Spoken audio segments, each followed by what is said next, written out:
Então, olá, meus amigos. Vamos aqui dar continuidade ao nosso conteúdo de direito administrativo. Hoje, o objeto da aula é contrato administrativo. Vamos complementar o assunto licitações, tá certo? Vou voltar em várias oportunidades a falar do tema licitação. E o fundamento jurídico começa logo, que é o mesmo, né? A Lei 8.666, sobretudo a Lei 8.666, mas existem também peculiaridades, se a gente for falar de parceria público-privada, de concessão e permissão, tem sua legislação própria, tá? Então, eu coloquei aqui um conceito básico, só para a gente abordar, e inclusive a própria Lei 8.666 fala aqui no artigo 2º, parágrafo único, conceito de contrato, que é um acordo, um ajuste entre órgãos ou entre entidades da administração pública e particular, tá certo? Em que haja um acordo de vontades para a formação de um vínculo e a estipulação de obrigações recíprocas, seja qual for a denominação utilizada. Tá? Então, geralmente, a administração pública se obriga a pagar e o particular vai se obrigar a vender um produto ou um serviço. Tá bom? Vamos voltar aqui só um pouquinho, que eu coloquei logo acima que o contrato, seja ele público ou privado, ele vai ser um acordo de vontade, né?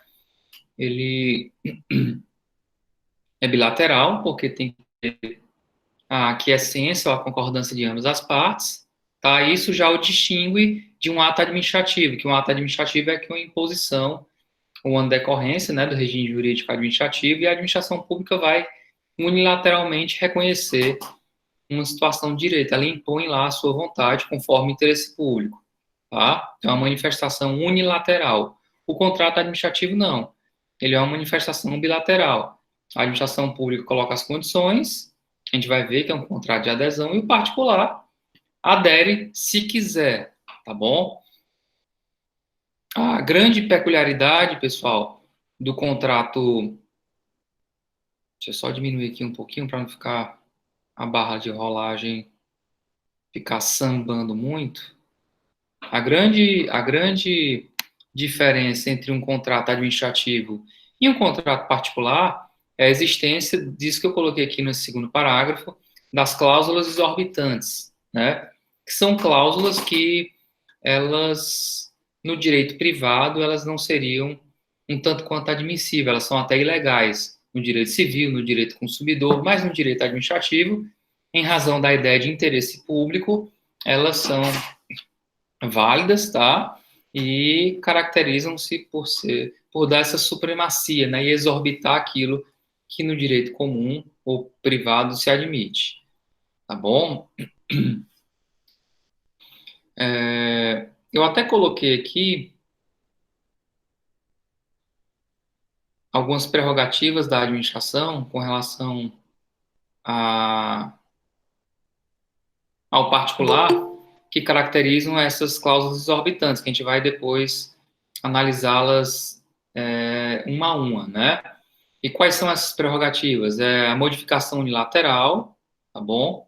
Então, por exemplo, num contrato de locação, que é um contrato particular ou privado, né? Ou então no contrato de compra e venda, eu não posso alterar o contrato. Já pensou, eu vendo uma casa por R$ 10.000, e aí depois de parcelar de 5 vezes, e aí na última parcela, não vai ser mais 10, vai ser 12, eu quero que você me pague uma parcela a mais. Isso não existe, tá? Você pode até fazer um mútuo acordo, dizendo que, sei lá, isso não tem nem como você alegar pagar, receber mais por uma casa, né? Poder até receber menos, tá? Em razão da pandemia, aí você alega que não está podendo pagar, que o preço dos imóveis está tendo um decréscimo, e aí você pode até fazer um acordo, mas é um mútuo acordo. E já no contrato administrativo, não. A administração pública vai poder modificar unilateralmente para atender, claro, o interesse público. A gente vai ver essas possibilidades de modificação unilateral, tá bom? Então, também pode rescindir unilateralmente, claro que também tem que estar previsto o interesse público, não é um mero capricho da autoridade administrativa, tá?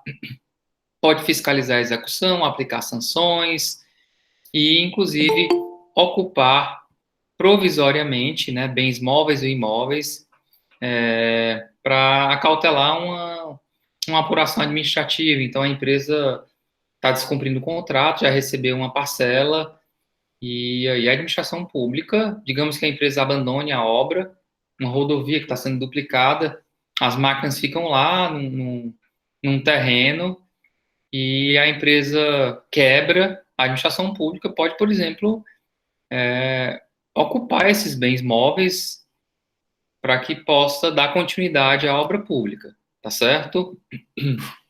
Eu coloquei aqui, para fins didáticos, meus amigos, que os contratos eles estão, sobretudo, disciplinados no artigo 54 a 80 da Lei 8.666.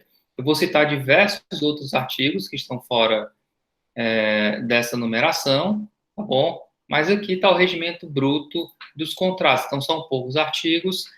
Vale a pena você, hoje ou amanhã, quando terminar de abordar aquilo que a gente está discutindo aqui, dar uma lida nesses artigos, tá bom? A gente não vai ver ipsilitris todos eles.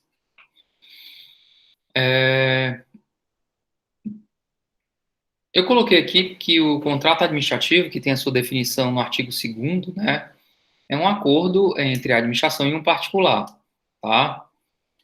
Tem só um detalhe, é que existem estipulações entre a administração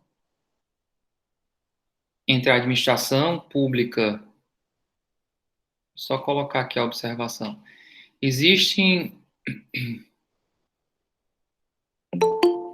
Tem uma pergunta que vamos logo responder do Rodrigo, se as regras para os contratos administrativos são as mesmas para toda a administração, direta e indireta. Sim, tá? Mas aqui vão ter algumas peculiaridades, que é o que eu vou abordar agora, que para a administração indireta, no caso das empresas públicas, sociedade de economia mista, quando elas estão atuando no domínio econômico, esses contratos dela vão ser, muitos deles, contratos da administração, né? Eu coloquei os exemplos. Deixa eu só ler aqui para vocês, ó. A administração pública tem a possibilidade de celebrar contratos regidos predominantemente pelo regime privado, ou seja, em igualdade jurídica. Quando é que isso vai ocorrer? Que é o que eu estava explicando. Quando ela atua no domínio econômico, quando ela se porta como se fosse um particular, né? E quando o objeto do contrato ele se reveste o objetivo primordial daquela entidade da administração indireta, ou seja, só no caso das empresas públicas e sociedade de economia mista. Tá bom? Então, por exemplo, qual o objetivo da Petrobras? Não é vender petróleo? Então, para a venda de petróleo, ela não vai precisar fazer um contrato administrativo, não tem licitação para vender o petróleo e depois um contrato administrativo, porque esse é o objetivo primordial da Petrobras, tá bom? A Petrobras vai fazer licitação e contratos administrativos para comprar veículos, papel, ar-condicionado, um navio, locar sei lá, locar um bem qualquer, tá bom? Isso vai ensejar aí uma licitação e, consequentemente, um contrato administrativo, tá bom? E esses contratos que a administração pública atua como se fosse um particular é chamado de contrato administrativo atípico, ou, que eu acho a nomenclatura mais própria, né, que a maioria dos livros aborda, que é contrato da administração. É a mesma coisa que você pensar em ato administrativo e ato da administração, tá bom? É a mesma lógica que a gente já abordou. Então, por exemplo, contrato de abertura de uma conta corrente entre um particular e um banco estatal, o Banco do Brasil, Caixa Econômica, tá? Isso é um contrato privado, tipicamente privado, tá? Não tem que ter interesse público para um contrato dessa natureza. O Banco do Brasil não vai emprestar dinheiro para mim se eu provar que é de interesse público. Isso não existe. O Banco do Brasil vai me emprestar o dinheiro se eu tiver crédito, se eu não tiver o nome sujo, se eu tiver uma renda declarada, etc. Tá bom? Não tem nada a ver com requisitos de interesse público. Ok? Características gerais dos contratos administrativos, tá? Como eu já adiantei para vocês, e aqui a gente vai detalhar, a principal característica é a existência de cláusulas exorbitantes, tá certo? São aquelas que exorbitam o direito comum, tá? Ou direito privado, e nelas, em regra, nem seriam admissíveis, tá bom? Então, estão previstos no artigo 58 essas cláusulas exorbitantes, e a gente vai comentar aqui elas, tá? A primeira é a possibilidade de modificação unilateral do contrato, então a administração pública tem esse poder, tá? Agora, um detalhe, isso vai decorrer de interesse público. Eu coloquei aqui algumas hipóteses de modificação unilateral que estão no artigo 65. Por exemplo, adequação técnica aos seus objetivos. Como assim, professor, a adequação técnica? Digamos que o Estado do Ceará vai contratar uma empresa de água e esgoto para fazer a limpeza da água, para fazer a filtragem da água, ou algo desta natureza, tá bom? E o contrato coloca todas as especificações, como é que vai ser feito o tratamento da água e do esgoto, mas surgem técnicas novas que poluem menos o meio ambiente, e isso não estava no edital, nem no contrato que foi assinado, e a administração pública poderia alterar em razão dessas questões que são de interesse público, ou seja, poluir menos o meio ambiente. Então, pode ser feita uma alteração do contrato para que, tecnicamente, ele se adeque para prestar lá o serviço de filtragem da água e do esgoto, ok? Eu coloquei também aí a possibilidade de acréscimo ou diminuição quantitativa do objeto. Isso é muito comum. E, infelizmente, isso era para ser uma excepcionalidade, mas tem sido meio que a regra. Então, por exemplo, digamos que a UFC, a Universidade Federal do Ceará, resolva construir um prédio de 10 andares. Eu vou colocar um número fechado para ficar mais fácil a conta. E esses 10 andares vão servir para levar para uma sede só todos os cursos que estão esparsos em outras áreas da cidade. Por exemplo, curso de Direito, curso de Letras, Arquitetura, e outros que não ficam lá no principal campus, que é o campus do PC. Então, digamos que lá no campus do PC, eles construam um prédio de 10 andares para receber lá todos os outros cursos. Aí, meus amigos, tem lá o contrato, né? O objeto da licitação é a construção de um prédio de 10 andares com essas especificações e tal. Então, quem ganhou a licitação foi a empresa X, tá bom? E o governo federal, digamos que ele faça um repasse maior para a universidade em razão do aumento, do incremento da administração, dos tributos, ou uma linha de crédito, sei lá que tipo de medida possa ter sido criada. Então, o governo federal, digamos que ele envia um dinheiro extra para a universidade e incentive a criação de novos cursos. Então, a universidade poderia fazer o seguinte: ó, empresa, você foi contratada para fazer um prédio de 10 andares. Eu quero que você construa 12 andares. Então, vai ter uma alteração do projeto. É claro que a empresa vai receber mais por construir 12 andares, tá? Então, esse acréscimo, ele pode ocorrer, assim como rodovias. Uma empresa foi contratada para asfaltar 50 quilômetros, aí pode ser 25% a mais do que isso, para mais ou para menos, enfim. Esse tipo de acréscimo ou supressão é permitido, tá bom? Lembra daquela ação popular que eu comentei com vocês? Eu vou até depois abordá-la numa aula só, lá do centro de eventos, né? Que teve um caso de uma empresa de banheiros, Locaban, que o objeto inicial dela era tipo 500 mil reais e tiveram aditivos e que foi para 2 milhões e mais de 2 milhões.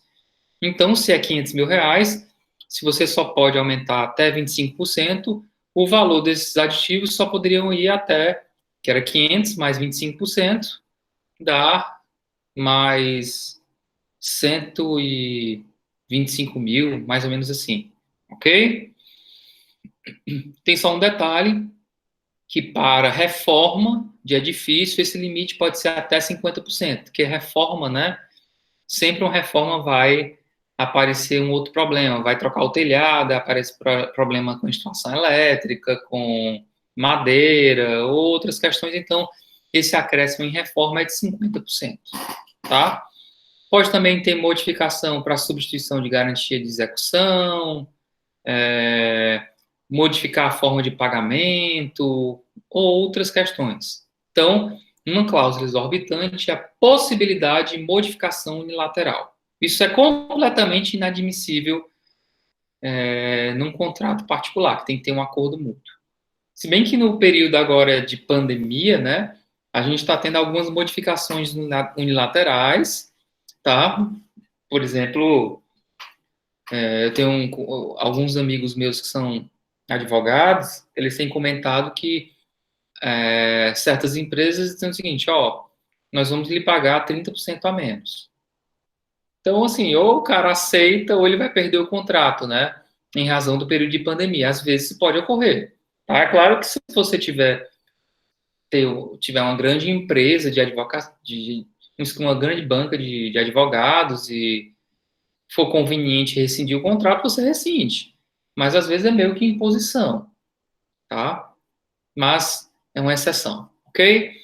Segunda cláusula exorbitante, no artigo 58, é rescindir unilateralmente os contratos. Então, essa rescisão unilateral, pessoal, ela não é assim, a administração não quer mais. Isso vai decorrer de um processo administrativo, com ampla defesa, tá? Não é só a administração pública, não quero mais construir, não quero mais continuar a obra de construção, não quero mais o contrato de prestação de serviços. Como assim? Se já tem dotação orçamentária, se já tem a empresa já adquiriu material, já começou, já contratou pessoas. Essa rescisão, pessoal, geralmente ela ocorre por inadimplemento lá da empresa. Então, ela está atrasando, ela está executando fora dos padrões exigidos no contrato, tá? E isso pode ensejar a rescisão unilateral, tá bom? Lembrando, pessoal, que num contrato privado, né, a rescisão, ela ocorre, geralmente, ou tem um mútuo acordo, ou então você vai ter que entrar na justiça, tá? Tipo, você tem uma locação, eu alugo a minha casa para o Breno. Se eu disser, Breno, nosso contrato de locação está rescindido. Ele, tudo bem, mas não vou sair da casa. Tá? Então não posso fazer nada, eu tenho que entrar com a ação para que tenha sido declarada no Poder Judiciário a rescisão do contrato e o Judiciário imponha a retirada lá do Breno da minha casa, do meu imóvel. Tá bom? Eu não posso utilizar da força sob pena de cometer um crime. Ok? Então pode ter essa rescisão unilateral, tá bom? A administração pública pode fiscalizar a execução, isso é muito comum. Ela geralmente designa um servidor público, ou mais de um, para fiscalizar a obra, para fiscalizar o cumprimento, a prestação do serviço. Isso faz parte das questões ordinárias lá do regime de contratos públicos, tá bom? E aplicar sanção. Eu coloquei aqui até algumas sanções, né? Multa de mora por atraso. Então, a obra deveria ser entregue no dia 30 de maio.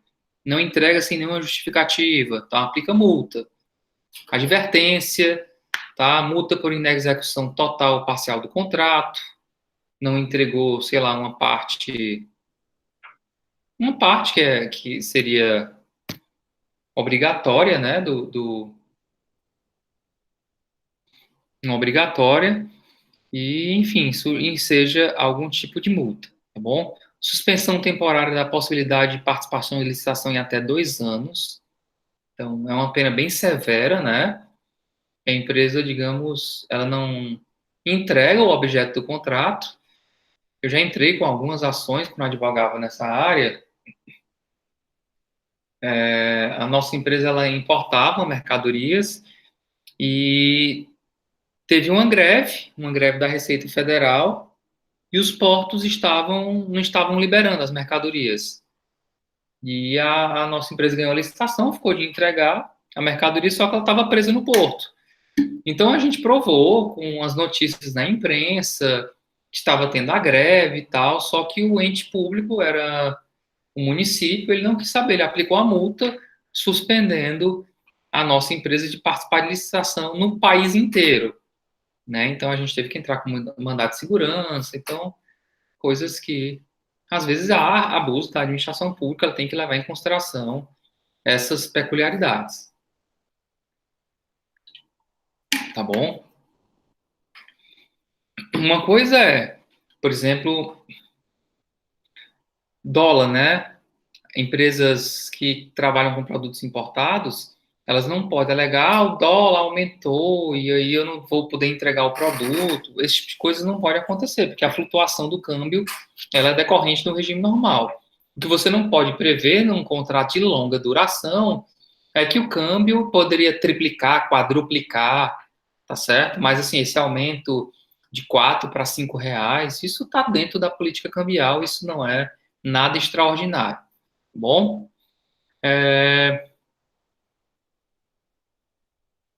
declaração de inidoneidade para licitar ou contratar com a administração pública, isso aqui é a sanção mais grave que existe, porque se uma empresa ela for declarada inidônea para licitar, é como se fosse, professor tem prazo, tem jurisprudência colocando que é 5 anos, outras não, outras colocam que enquanto, por exemplo, digamos que a minha empresa foi acusada de fraudar uma licitação, de superfaturar a obra pública, e de fazer uma obra de péssima qualidade, duplicar uma rodovia que depois de 3 meses já estava cheio de buracos e pessoas morreram, a sinalização não estava adequada, os mais diversos vícios que você poderia prever, né?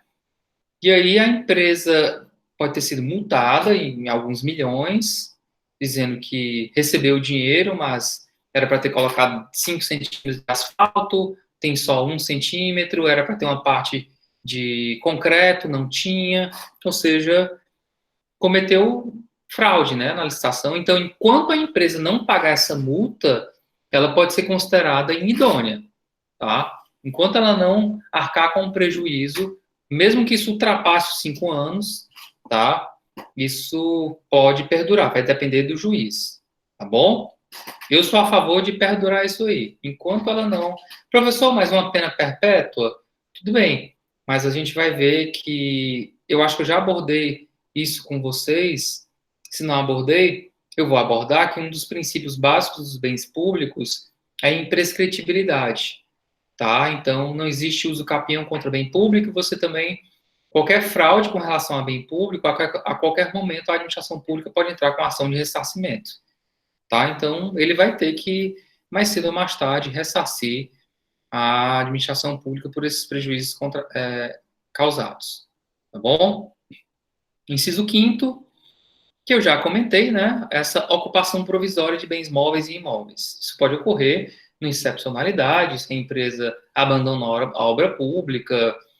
Imaginem que no estado do Ceará, a Enel, uma companhia de energia elétrica, que é um grupo, salvo engano, um grupo espanhol. Já pensou se a empresa quebra na Espanha e não mantém uma boa relação comercial no Brasil e quebra aqui também? Como é que vai ser? Cabe a empresa fez um investimento grande, comprou vários veículos, expandiu a rede elétrica e tal, mas, pelo fato de ela não estar prestando serviço, o Estado do Ceará pode utilizar-se desses equipamentos enquanto é apurado o valor que é devido para fins de um futuro ressarcimento, tá?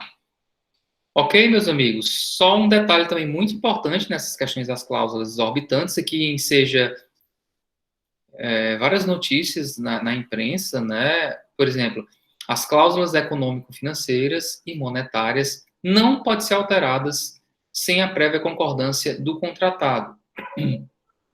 Às vezes, tem esses contratos de concessão de serviço público e a cláusula de reajuste da tarifa de ônibus, ou então da tarifa lá de metrô, ela é toda uma fórmula atuarial complexa que leva em consideração a inflação, combustível, são várias variáveis, é um cálculo matemático que eu não sei nem explicar, é uma fórmula gigantesca, né? E assim, a administração pública não pode impor que isso seja alterado, né? Tá? Isso não existe, tem que ter uma concordância, tá bom? É meio que absoluto isso. Claro que existem também a ideia de teoria da imprevisão, a gente está vivendo amplamente, tá? E Inclusive, o parágrafo 2º é uma complementação, né? As cláusulas econômico-financeiras do contrato deverão ser revistas para que se mantenha o equilíbrio contratual, tá bom? Então, por exemplo, em razão da pandemia que nós estamos verificando, né? Certamente a gente vai ter várias alterações para manter o equilíbrio contratual, tá? Porque está sendo impossível prestar alguns serviços, as obras estão suspensas, a capacidade logística está limitada, então isso vai ter que possibilitar a administração pública rever algumas questões, tá?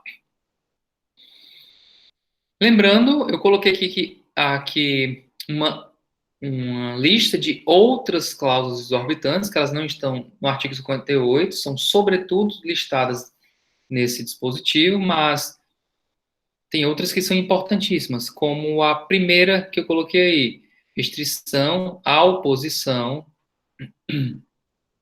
pelo contratado da denominada exceção do contrato não cumprido. Deixa eu só ver aqui se tem... Não, nenhuma dúvida, por enquanto.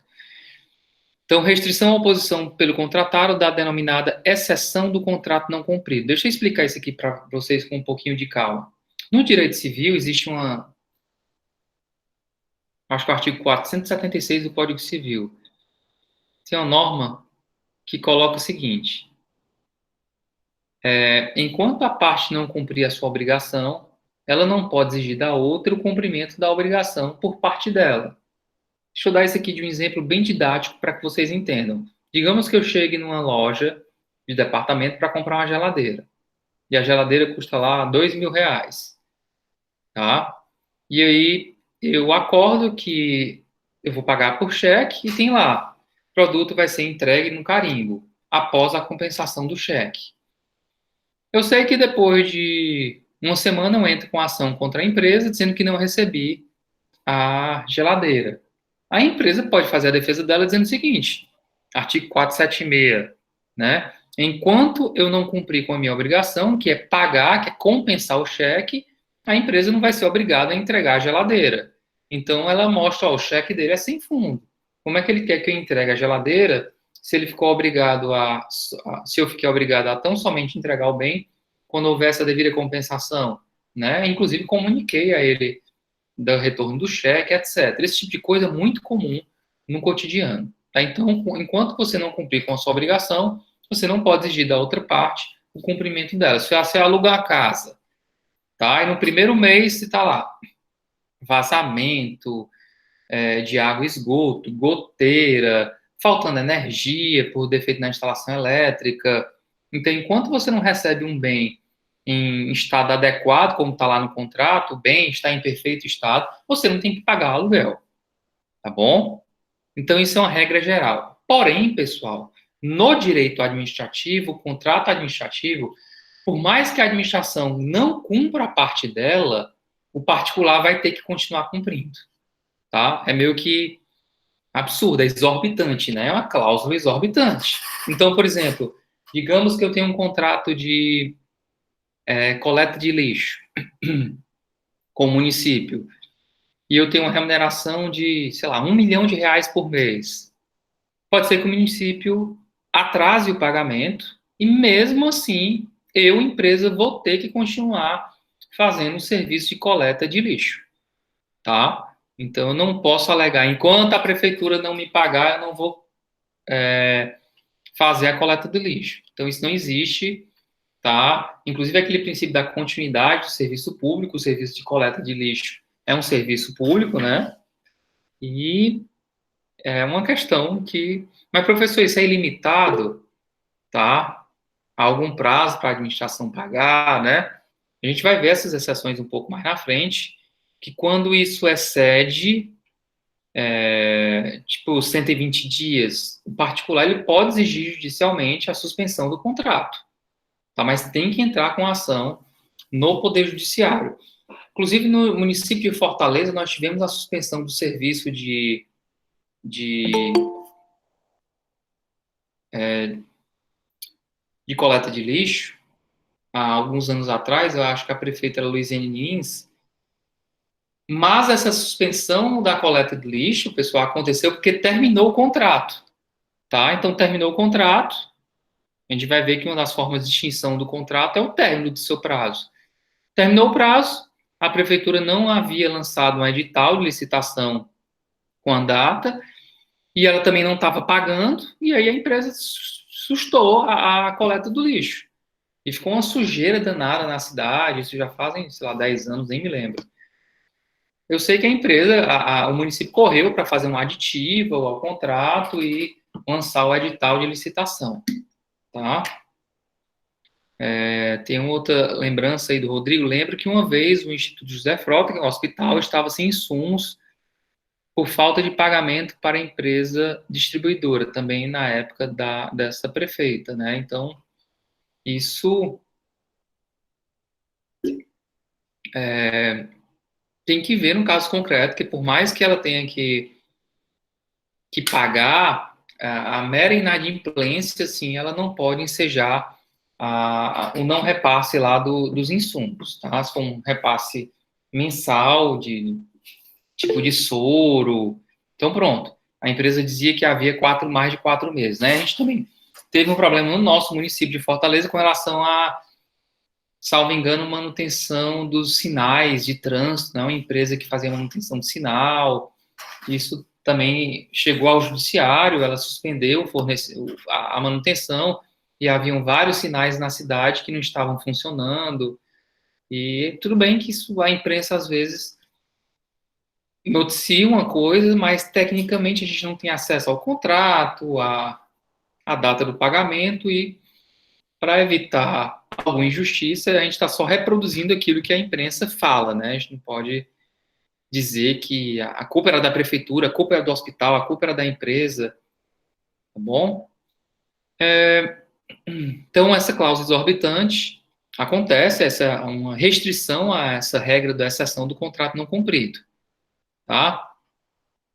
Outra cláusula exorbitante é a questão de exigência de garantia pela administração. Então, a administração pública pode exigir no procedimento licitatório que a empresa preste uma garantia.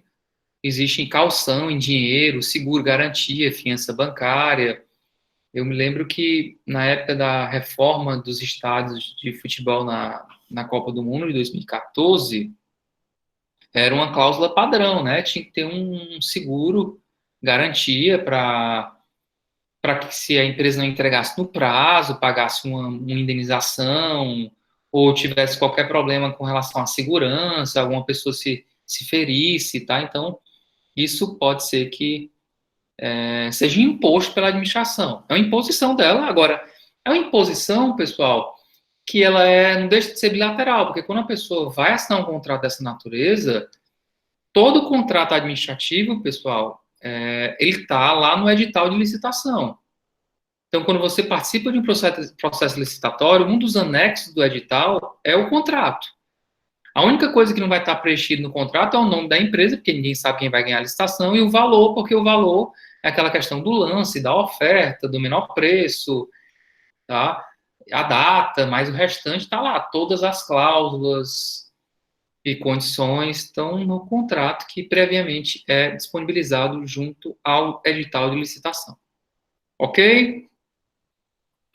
Outra cláusula exorbitante é essa possibilidade da administração exigir do contratado medidas de compensação, compensação comercial, industrial, tecnológica.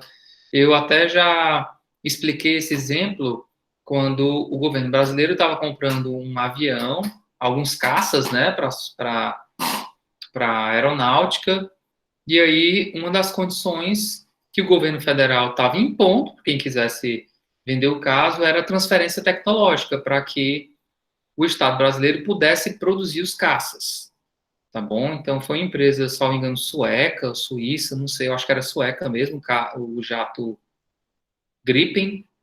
Então, em alguns anos, o Brasil, eu não sei se é por meio da Embraer ou outra empresa, dentro das Forças Armadas, vai produzir o jato, tá bom? Então, pode ter transferência de tecnologia, treinamento, alguma coisa que envolva uma vantagem para a administração. É claro que o particular ele vai ver a remuneração e verificar se vale a pena, tá bom?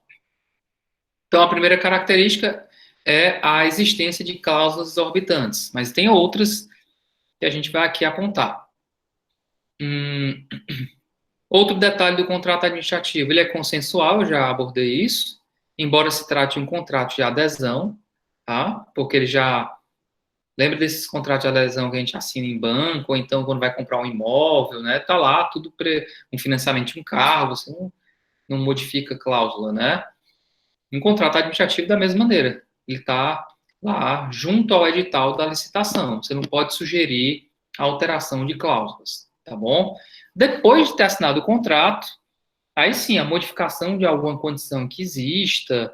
Por exemplo, a gente está fazendo um alargamento de uma rodovia. Aí verifica-se que, sei lá, encontra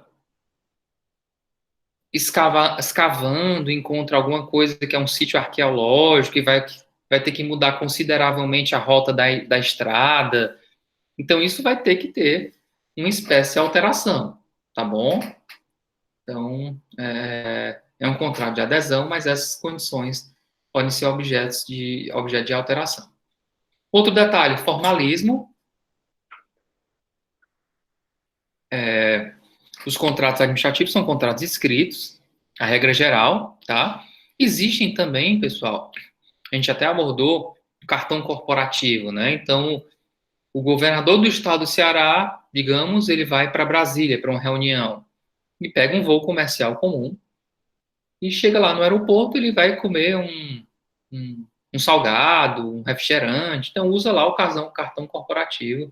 Não tem que fazer uma licitação para vender coxinha, salgado para o governador do estado, esse tipo de coisa. Essas pequenas compras se junta lá a documentação, recibo, cupom fiscal, e é feita a prestação de contas, ok? Então, existem outros instrumentos que você pode suprir lá o contrato. Eu coloquei até aqui, né? Carta contrato, nota de empenho, autorização de despesa, né? Isso são documentos mais simplificados, tá bom? Para essas pequenas compras ou pequenos serviços, tá bom?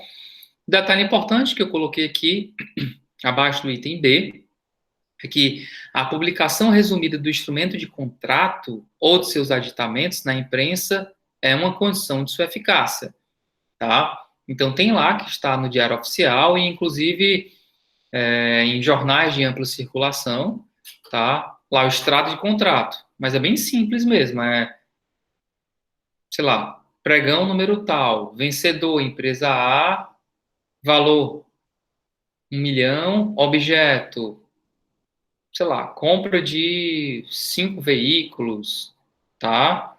Então tem que ter ente público, município de Fortaleza, tá bom? Então, um extratozinho resumido tem que estar previsto, tem que estar impresso na imprensa, tá? Sob pena de aplicação de multa lá pelos tribunais de contas. Outro detalhe do contrato administrativo é que ele é pessoal. Coloquei aqui, intuito personae. É um contrato pessoal, lógico que é pessoal.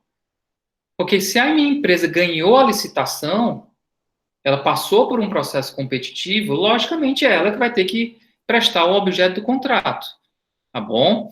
Eu coloquei aqui para vocês que a Lei 8666, no artigo 78, coloca que constitui motivo para rescisão do contrato a subcontratação. Tá? Então, por exemplo, eu ganhei uma licitação para fazer a segurança de uma repartição pública, vamos lá da universidade. A minha empresa FBA, Felipe Braga Albuquerque, Serviço e Segurança. Ganhou a licitação, vai lá, e aí eu ganho a licitação e eu contrato a empresa X para fazer a segurança, ela faça um contrato com essa empresa X, aí você manda lá o segurança para a universidade e tal, aí eu vou ganhar o dinheiro da universidade e repasso. Isso não existe. É proibido. Tá bom? Agora, existe a possibilidade, pessoal, que está lá no artigo 72, de ter subcontratações. Mas essas possibilidades de subcontratações, elas estão previstas no próprio edital de licitação, pessoal. Por exemplo, digamos, vou dar um exemplo bem didático aqui para vocês. A reforma lá do Castelão, dos estádios de futebol. A empresa, a construtora, o conjunto de empresas que participou daqueles consórcios de empresas que participaram das reformas ou construção de estádios, geralmente eram construtoras, né? E a construção de um estádio de futebol, ele requer uma série de especificidades. E o contrato lá, ele previa que a vencedora poderia subcontratar, por exemplo, o sistema de som dos estádios, o gramado, tá? Porque a construtora geralmente não trabalha com gramado, é um gramado específico, né? Sistema de som, geralmente a construtora não trabalha com sistema de som, com aqueles telões. Então, haveria possibilidade, estava expresso no contrato, de existir a subcontratação dessas empresas, tá? Mas isso tem que ser visto com muito cuidado, com eficiência, porque há orientações do Tribunal de Contas de que, em regra, você deve fazer mais de uma licitação. Então, uma licitação para a construção do estádio, uma licitação só para o sistema de áudio, uma licitação para o sistema, para o gramado, tá bom? Então, essa possibilidade é a indicação geral do Tribunal de Contas, tá? Mas há essa previsão, meus amigos. Por exemplo, outro caso que é bem comum de ter subcontratação é a construção de rodovias, tá? Então, a construtora, ela pode, por exemplo, terceirizar a sinalização. Então, uma construtora não é especialista em fazer sinalização, né? Ou então, por exemplo, uma concessão de rodovia em São Paulo, no sul, sudeste, é muito comum a concessão de rodovias, né? Então, a empresa que é a concessionária, que ganhou a licitação, ela às vezes pode subcontratar a jardinagem, ou então a saúde, eles têm umas ambulâncias, né? Então, a saúde subcontrata por um plano de saúde, tá bom? Então, essas questões, mas tudo tem que estar previsto no edital de licitação. Alguma dúvida até agora, meus amigos? Vamos lá. Professor, se a subcontratação ocorrer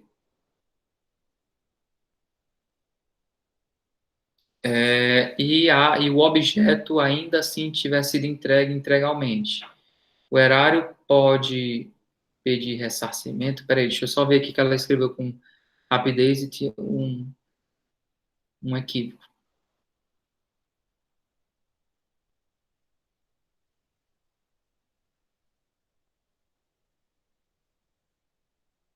Eu não entendi muito bem a sua pergunta, Amanda.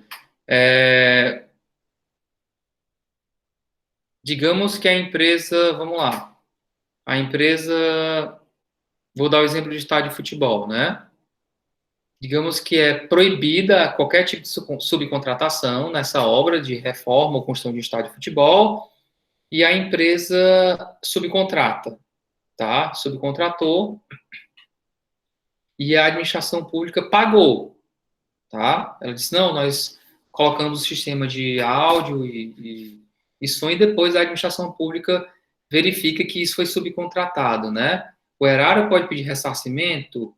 Ele não vai poder pedir ressarcimento porque o serviço foi prestado. O que ele pode fazer é aplicar uma multa. Aplicar uma multa ou declarar a empresa inidônea para licitar, porque ela violou o contrato administrativo, ou então a advertência, aquelas sanções que eu havia colocado. Eu não sei se é mais ou menos essa a sua pergunta, Amanda, pelo que eu pude entender, tá certo? De nada, viu? Estou à disposição. Ok.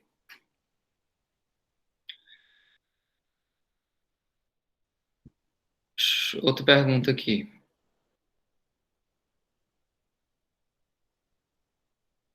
Na construção do caso do estádio Castelão, foi um consórcio de empresas, tá, que o edital de licitação previu, consórcio de empresas, mas eu tenho quase certeza que houve subcontratação para a questão do gramado. Tá? O gramado, o sistema de som, não sei, mas o gramado foi subcontratado. Eu ouvi isso de um amigo meu que é engenheiro, tá certo? Então, eles estavam atrás de fazer, de colocar grama e aí tinha umas empresas aqui que eu conhecia que haviam recebido umas propostas, tá? Então, era, houve sim uma parte de subcontratação. Então, possivelmente, é bem provável que estivesse no contrato, tá bom? Prazo de duração dos contratos administrativos. Vamos lá.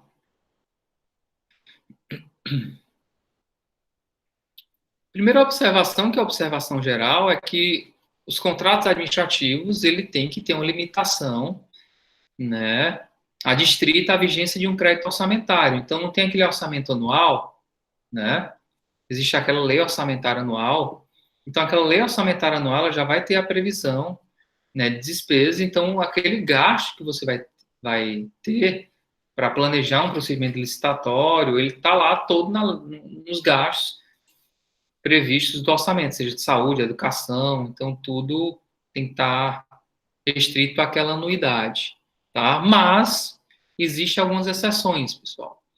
Por exemplo, projetos cuja os produtos estejam estabelecidos no plano plurianual. Então, a obra de transposição do Rio São Francisco é uma obra que ela não pôde ser concluída em um ano, 2 anos. Ultrapassa, aliás, o mandato de um presidente da República, né? Eu nem sei quantos anos demorou a transposição do Rio São Francisco, mas pelo menos uns mais de 8 eu acho que foram, tá bom? Então ultrapassa o mandato de um presidente da República, tá? Então é admitido esse tipo de coisa, tá? Mas a previsão tem que estar lá no plano, nas metas do plano plurianual, tá bom? O que mais? Prestação de serviços, serviços que são contínuos, por exemplo, assessoria jurídica em municípios pequenos, assessoria contábil, tá? Então, esse tipo de contrato, ele pode, para ter uma condição mais vantajosa, né, ter uma limitação de até, geralmente são 48 meses, tá bom? Que é a duração de um mandato, tá? 4 anos, mas pode ele ter um aditivo de chegar até 60 meses, tá bom? Você não faz, em geral, 60 meses, não. Você faz, no máximo, 48 meses. Porque, já pensou, eu sou prefeito de um município, aí, quando está no último ano do meu mandato, eu contrato um escritório de advogados ou um escritório de contabilidade para fazer assessoria contábil por 4 anos. É que se eu tivesse impondo para o próximo prefeito, né, contratos administrativos que envolvem, né, enfim, uma prestação que é contínua ao município, mas também envolve uma política de planejamento, né? Então, você não pode impor a continuidade do seu mandato para uma outra gestão, tá? Agora, a mesma empresa pode prestar o serviço, como foi a pergunta, para o outro gestor? Pode. Se tiver uma licitação, ela ficar em primeiro lugar, não tem problema nenhum, ela pode prestar. Isso é muito comum. As empresas vão mudando, os prefeitos, os governadores, e elas continuam prestando serviço, desde que ganhe lá o processo licitatório, tá bom?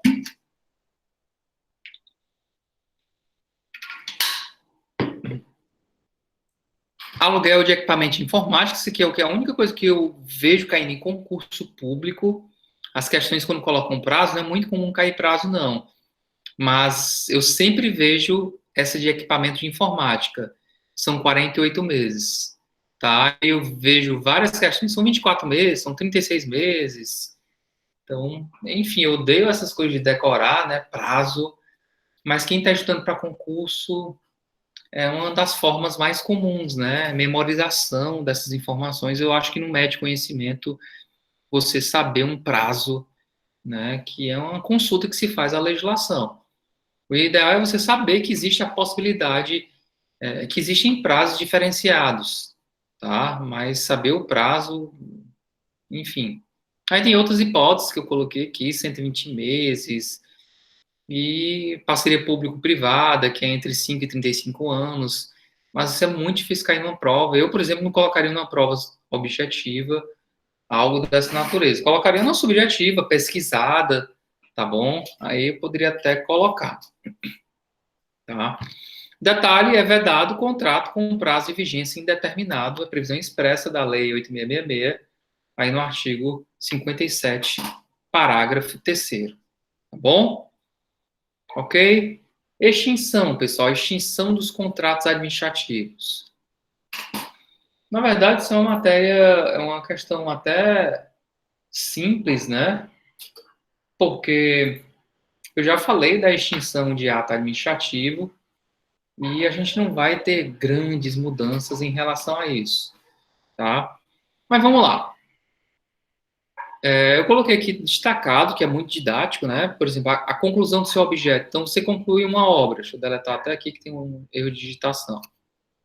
Se eu concluo uma obra, se eu entrego um material, tá bom? Por exemplo, o objeto da licitação do contrato administrativo é fornecer pincel. Forneci o pincel, extingui o contrato. Se o objeto da licitação é construir uma estrada, construir a estrada, extingui o contrato, tá bom? Ou então, término do prazo. Coloquei aqui, manutenção de elevador por 1 ano. Isso é um grande problema da universidade, né? Termina o prazo do contrato administrativo, a empresa não está mais obrigada.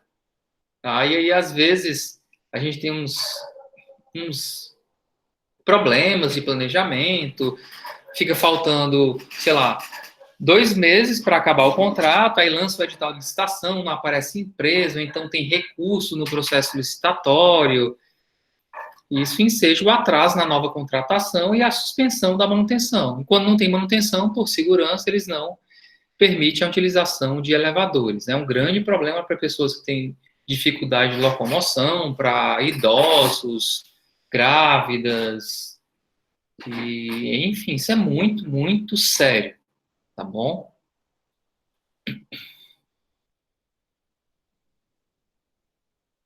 Professores, isso mesmo.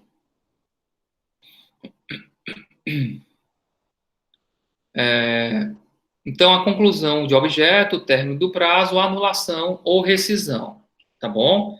Essa anulação, meus amigos, eu já falei para vocês que se anula um ato administrativo quando houver ilegalidade. A anulação é também em caso de ilegalidade, não tem nenhuma... Eu coloquei aqui só alguns fundamentos que tem na própria Lei 8.666, que a nulidade da licitação induz a nulidade do contrato. Se você provar uma fraude no procedimento licitatório, aquele contrato, ele também vai ter que ser anulado, tá bom? Outro detalhe, nulidade, né? A gente já viu que a anulação, ela vai operar efeitos retroativos, que é ex tunc, tá? Então, ela tem que desconstituir tudo aquilo que foi feito. É claro que, por exemplo, uma licitação para a construção de uma estrada, foi provada uma fraude, tá? A propina, digamos que a empresa contratada pagou propina e tal, e ela já construiu parte da obra. Era 50 quilômetros, ela já construiu 20 quilômetros. Aí vai desfazer a obra, vai destruir? Claro que não, né, meus amigos? Aí vai ser arbitrada uma multa, e aí ou chama o segundo lugar, ou faz a nova licitação, vai ter que ver o caso concreto, tá bom? Mas o efeito geral, a regra geral é ex tunc, que é declarar nulo o procedimento licitatório, tá bom? Aquele contrato, tá? Para fazer as devidas correções. Coloquei uma observação, tá aqui, ó, que a nulidade não exonera a administração do dever de indenizar o contratado se ele tiver executado alguma parte, né, tá bom, da obra ou de um serviço. Outro detalhe que não existe na Lei 8.666 é revogação de contrato, pessoal, porque a administração, ela rescinde contrato, ela não revoga. Existe revogação de procedimento licitatório, né, mas de contrato administrativo não, ela pode rescindir unilateralmente. Lembra que eu coloquei que é uma das cláusulas exorbitantes, modificação, rescisão unilateral, etc. Tá? A rescisão,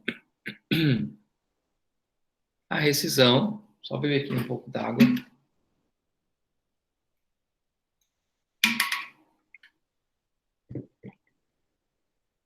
Ela vai ocorrer ou unilateralmente pela administração pública, tá?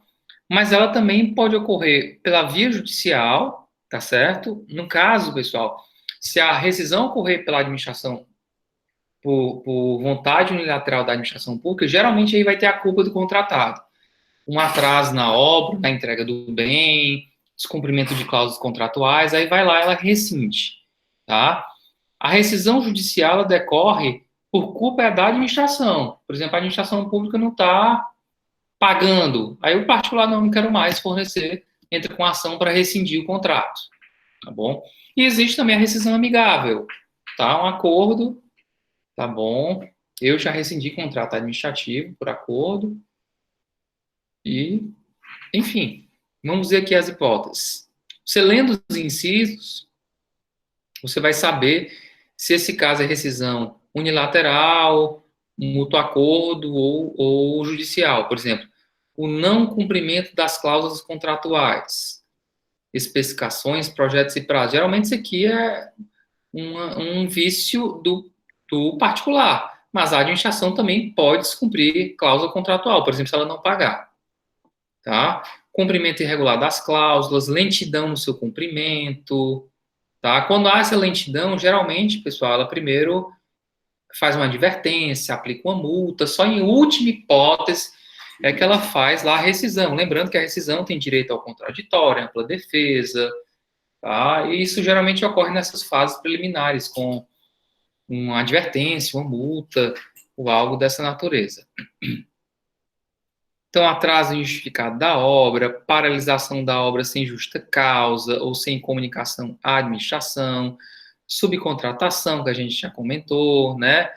Desatendimento das determinações regulares com relação à fiscalização, cometimento reiterado de faltas, falência, dissolução da sociedade. É um rol muito amplo, né? Ninguém nem decorar isso aqui é meio que complicado, né? É muita informação na lei 8666. Olha aqui, ó.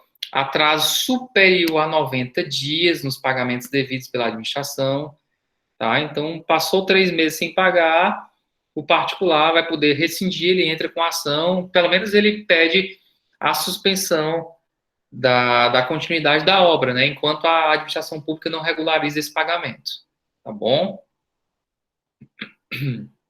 Mas na prática, pessoal, a administração pública ela atrasa bem mais do que 90 dias e o particular mantém a prestação de serviço porque sabe que é comum esses atrasos e, enfim, ele quer manter o contrato, ele é vantajoso, tá? É um crédito que ele vai receber, então, mesmo com esses atrasos, ele mantém a prestação do serviço com a administração, tá certo?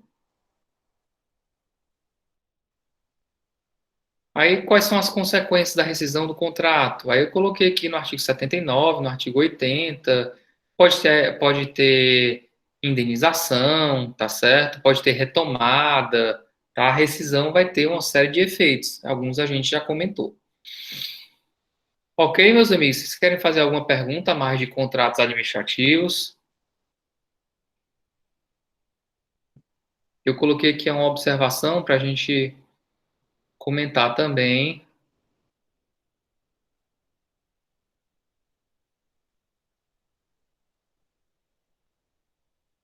os convênios, né? Eu botei aqui também convênio só para... É sempre objeto de discussão, né? Convênio, pessoal, ele não tem uma lei própria. A Lei 8666 tem algumas referências ao convênio, não só convênio, convênios, acordos, etc. Tá bom? Mas é uma espécie de acordo firmado entre a administração pública, entre a administração pública, entre uma entidade da administração pública e outra entidade da administração pública, ou entre várias entidades da administração pública, ou entre a administração pública e o particular, ou entre várias entidades da administração pública e vários particulares, ou seja, é uma questão, ele é bem flexível no que se refere às pessoas que podem participar, tá? E o convênio, ele objetiva que as partes que estão realizando esse convênio, que o nome não é nem um contrato, né? É uma espécie de contratação, mas não é um contrato propriamente dito. Porque ele não tem aquelas regras atinentes ao contrato administrativo. A gente vai já ver as diferenças, tá? Então, ele é um dispositivo, é um instituto que prevê uma colaboração mútua. As pessoas têm interesses comuns, querem colaborar para expandir esses interesses e elas fazem um convênio. Vou dar um exemplo aqui para vocês. A Universidade Federal do Ceará, uma instituição pública, ela tem sua biblioteca, ela tem vários contratos com bibliotecas fora para pesquisa de livros digitais, plataformas de busca. E a Universidade de Fortaleza, uma instituição privada, Unifor, ela também tem vários contratos com instituições privadas e também tem os seus próprios livros.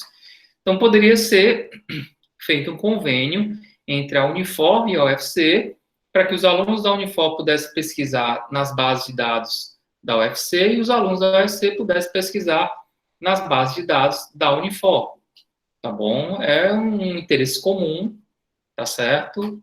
Entre ambas e todo mundo tende a ganhar com um convênio dessa natureza, tá? Eu dou um exemplo bem didático para que as pessoas nunca esqueçam de convênio, para chocar mesmo. Digamos que vizinho à faculdade de Direito tivesse um cabaré, tá bom? E o cabaré funciona de meia-noite a 4 horas da manhã. E esse cabaré ele tem um estacionamento muito amplo.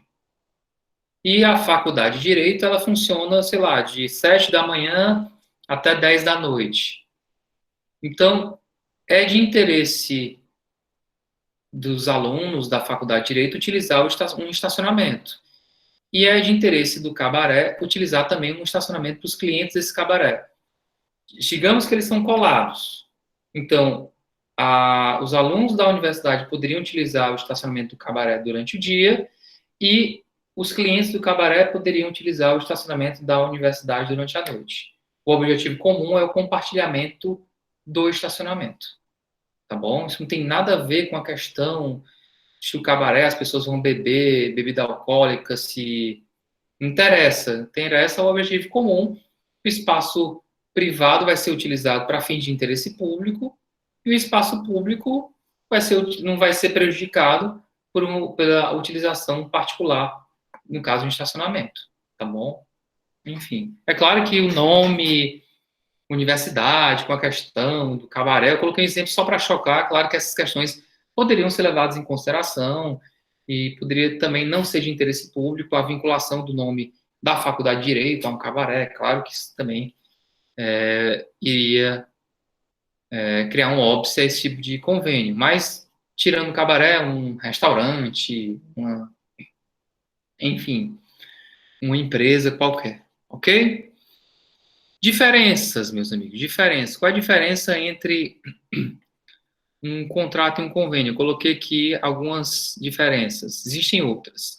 Mas nos contratos há interesses opostos e no convênio o interesse é comum. Não é oposto, né? Porque um é receber o dinheiro e o outro é entregar um produto ou um bem. Tá? É meio que oposto. Não é oposto porque eles estão conjugando. Mas no convênio não. No convênio o interesse é meio que comum. Lembra o caso da biblioteca, né? Ambas querem disponibilizar mais acesso a livros e a plataformas aos estudantes. Tá bom? Então, o interesse é comum. Um contrato, um convênio para que a prefeitura de um município A e a prefeitura do município B, vizinhos, possam compartilhar a ambulância para levar doentes e pessoas enfermas para um hospital regional. Tá? O interesse é comum, ao invés de ter apenas uma ambulância do município A e uma ambulância do município B, é melhor ter duas ambulâncias cobrindo os dois municípios, tá bom? em horários mais flexíveis, tá? B, os contratos, pelo menos os onerosos, existe uma remuneração, e convênio não tem remuneração, pessoal. Convênio pode até um repasse verba, por exemplo, no caso dessa ambulância aí, for verificado que as ambulâncias atenderam mais o município B, então a questão do combustível, há um repasse mais do município B nesse mês, mas não há remuneração, tá? Não é uma alocação da ambulância do município A para o município B, tá? É um mero convênio. B, ou C, desculpe, a regra geral é que tem que ter licitação para contrato administrativo, convênio não. Convênio, a qualquer momento você faz o convênio, a qualquer momento ele pode ser rescindido, ele pode ser rompido, tá? O contrato administrativo ele só vai poder ser rompido se houver um descumprimento. Convênio não. Convênio não é mais digamos que a prefeitura recebeu uma verba extra, caso da ambulância, comprou logo 10 ambulâncias, não é mais interessante, então construiu seu próprio hospital, tá? Não é mais interessante ela ter um convênio para compartilhar a ambulância. Então, ela pode rescindir a qualquer momento, ok? Artigo 116. Eu coloquei aqui, que são alguns requisitos que a Lei 8.666 coloca para o convênio, né? Que ele tem que ter uma aprovação de um plano de trabalho, com alguns requisitos, que é a identificação do objeto, metas, plano de aplicação dos recursos, cronograma, tá?